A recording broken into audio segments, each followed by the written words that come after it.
رائے دے چکے ہیں ان کی توہین ہے. تو میں یہی عرض کروں گا کہ عوامی رائے کا احترام کیا جائے.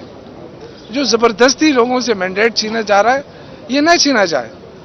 باقی مولانا فضل الرحمان جو اس وقت بڑے کھل کر سامنے آ رہا ہے، کاش اگر یہ پہلے ان کی آنکھیں کھل جاتی ہے. صرف ہم پہ ہی الزام لگاتے رہے کہ جی یہ یہودی ہے، یہ فلاں ہے، تو یہ صرف یہی کام کرتے رہے. یہ سب ان کے چونکہ انہوں نے مل بیٹھ کے کھانا ہوتا ہے، اور مجھے امید ہے انشاءاللہ کہ یہ سارے مل بیٹھ کے ہی کھائیں گے، یہ راضی ہو جائیں گے. یہ کوئی اتنی بڑی بات نہیں ہے. ہو سکتا ہے کہ یہ ایک کشمیر کمیٹی کی چیئرمین شپ مل جائے تو یہ اپنے بات سے مکر جائے. لیکن اگر صحیح طور پہ انہوں نے کہنا ہے کہ دھاندلی ہوئی ہے اور دھاندلی کے خلاف کھڑا ہونا ہے تو یہ اچھی بات ہوگی.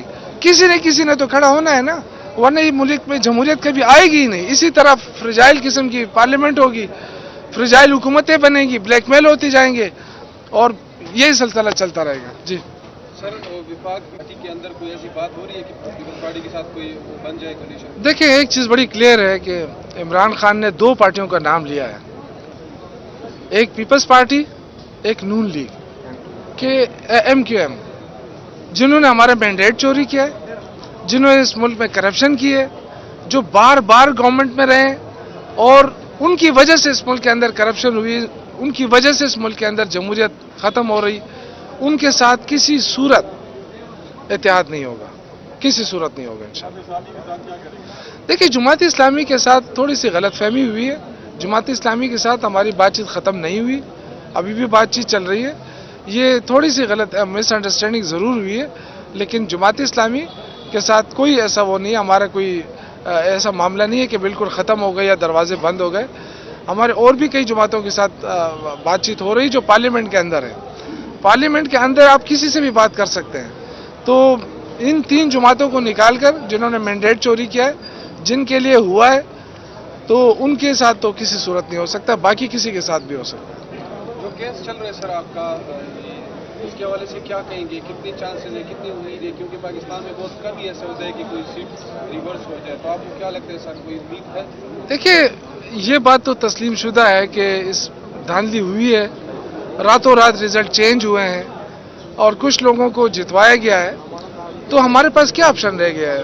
ہمارے پاس یہی آپشن ہے کہ ہم عدالتوں کا دروازہ کھٹکھٹا سکتے ہیں. لیکن میں ذاتی خود احتجاج اور اس کی سیاست کا قائل نہیں ہوں. میں نہیں چاہتا کہ لوگوں کو تکلیف ہو اور ہم احتجاج کریں، لوگوں کو نکالیں. ہمارے پاس ایک ہی تو آپشن رہ گیا ہے کہ جن آروز نے زیادتیاں کی ہیں ان کو تو ایکسپوز کر دینا چاہیے نا. عدالتیں بلائیں ان کو، پوچھیں ان سے. میرے کیس میں بہت ساری جگہوں پہ اتنی بے قاعدگیاں ہوئی ہیں کہ وہ خود کان پکڑ رہے ہیں. جو آرو کا عملہ ہوتا ہے وہ کہتے ہیں جو کچھ ہوتا رہا ہے ہم تو حیران ہوئے کہ یہ الیکشن ہو رہا ہے یا سلیکشن ہو رہی ہے. اسی طرح NA-11 ہمارا کینڈیڈیٹ جیت رہا تھا 30,000 ووٹوں سے. صبح جو ہے وہ امیر مقام صاحب کے ہو گیا، نوٹیفیکیشن ہو گیا. تو اس قسم کی بے قاعدگی جو ہے اس کا کہیں سدباب تو ہونا ہے نا. اب ہم کہاں جائیں آپ بتائیں؟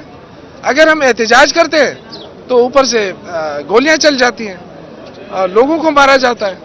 اگر احتجاج نہیں کرتے، عدالتوں میں جاتے ہیں، تو ہمارے پاس یہی آپشن ہے. ہمیں امید ہے انصاف ملے گا انشاءاللہ، کیونکہ ہم جس قسم کی دھاندلی ہوئی ہے اس کا ڈگ آؤٹ کرنا کوئی اتنا مشکل نہیں ہے. میں تو اپنے حلقے کے بارے میں کہوں گا کہ کوئی سے بھی پولنگ اسٹیشن، صرف پولنگ اسٹیشن کی بات کر رہا ہوں، ایک دو بوریاں کھول دیں اور دیکھ لیں کہ جی اس میں کیا پڑا ہوا ہے. جعلی ووٹ پڑے ہوئے ہیں، وہ جعلی ووٹ نکال دیں، باقی گن لیں. میرے پاس فارم 45 ہے، صبح میں دیکھ رہا تھا اس میں کتنی بے قاعدگیاں ہوئی ہیں. فارم 45 دیا گیا ہے، اس پہ کسی کے دستخط ہیں، کسی کا انگوٹھا ہے، کسی کا نہیں ہے، کسی پہ انہوں نے رزلٹ لکھا ہے، کسی کو خالی پکڑا دیا ہے. تو اس قسم کی بے قاعدگیاں. پھر فارم 46 جو ہے وہ آتا ہے پریزائڈنگ آفیسر کی طرف سے، وہ بھی ان کے پاس پورے نہیں ہیں. تو یہ بے قاعدگیاں بھی ہوئی ہے، کرپشن بھی ہوئی ہے، انہوں نے اپنی مرضی کے رزلٹ بنوائے.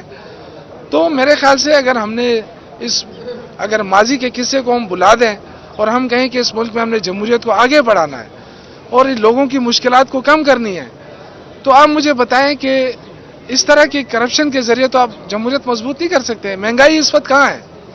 ایک عام آدمی جو ہے وہ اس لیے خوش تھا کہ الیکشن ہو جائیں گے، الیکٹڈ گورنمنٹ آ جائے گی اور ہمارے مشکلات حل کر لیں گے. یہ حکومت آئی ہے تو IMF کے سامنے گھٹنے ٹیک رہی ہے. یہ جو نگران حکومت بیٹھی ہے یہ تو انہی کا تسلسل ہے. اس کا مطلب یہ ہے